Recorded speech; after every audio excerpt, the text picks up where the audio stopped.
The operating room was too quiet, not calm, not controlled, quiet in the way a storm pauses before it breaks. Monitors glowed in the dim light, a steady beep traced the fragile rhythm of a young patient's heart. Surgeons moved with trained efficiency, gloved hands steady beneath bright surgical lamps. At the edge of the table stood Emma Clark, the newest nurse on the trauma team, barely 6 months into her residency, observing, learning, invisible. Clamp, the lead surgeon, said sharply. Emma passed the instrument without hesitation. She kept her voice silent, her eyes attentive. The patient, a 12-year-old boy injured in a car accident, lay pale against sterile sheets. His blood pressure flickered dangerously on the monitor. The surgeon, Dr. Halstead, was renowned, brilliant, experienced, confident, too confident, Emma thought. She had reviewed the scans before the procedure, memorized them. Something about the internal bleed hadn't aligned with the initial diagnosis. The source wasn't where they expected. Pressures dropping, the anesthesiologist warned.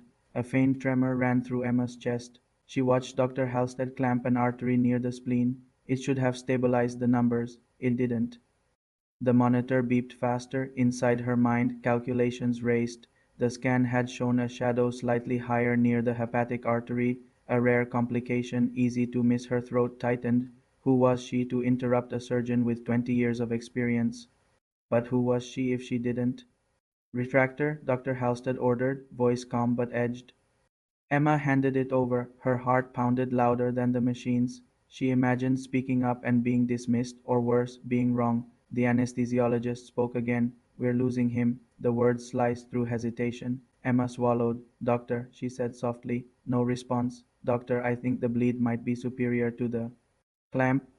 Silence. For a split second, every movement paused. The surgical team's eyes flicked toward her. The rookie nurse, Dr. Halstead, didn't look up. "We've identified the source." Emma felt heat flood her face. Doubt roared in her ears, but she forced herself to continue. "The CT scan showed pooling near the hepatic branch," she said, voice steadier now.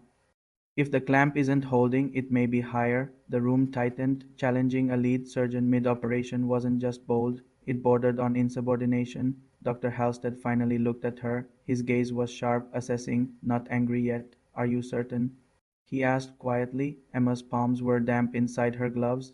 She replayed the scan in her mind, the faint crescent shadow, the subtle displacement. "Yes," she said. Another second passed, then another. Finally, Dr. Halstead adjusted his position. "Suction," he ordered. He explored slightly higher along the vessel. There it was, a small concealed tear pulsing with each weakening heartbeat. "Clamp," he said again, this time with urgency. The moment the new clamp secured the vessel, the monitor's frantic rhythm began to steady. Beep, beep, beep. The tension dissolved in waves no one spoke about. The anesthesiologist exhaled audibly. A surgical tech wiped sweat from her brow. Emma felt her knees nearly give out beneath her. Dr. Halstead worked in silence for several more minutes, repairing the tear with precise sutures. Only when the patient's vitals stabilized did the storm truly pass. Hours later, after the operation concluded successfully, Emma stood alone in the scrub room, staring at her trembling hands. She hadn't meant to challenge authority, she had meant to save a life. The door opened behind her. Dr. Halstead stepped inside. For a moment, neither spoke. "You reviewed the scans thoroughly?" he said at last. Emma nodded. "I wasn't sure, I just you were sure enough." His voice carried no arrogance now, only reflection. "I should have double-checked before dismissing the possibility," he admitted. "Thank you."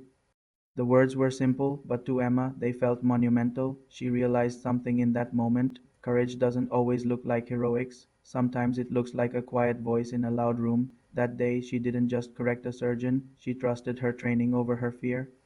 And somewhere down the hall, a young boy's heart continued beating because she chose to speak. True leadership listens even when the voice is new.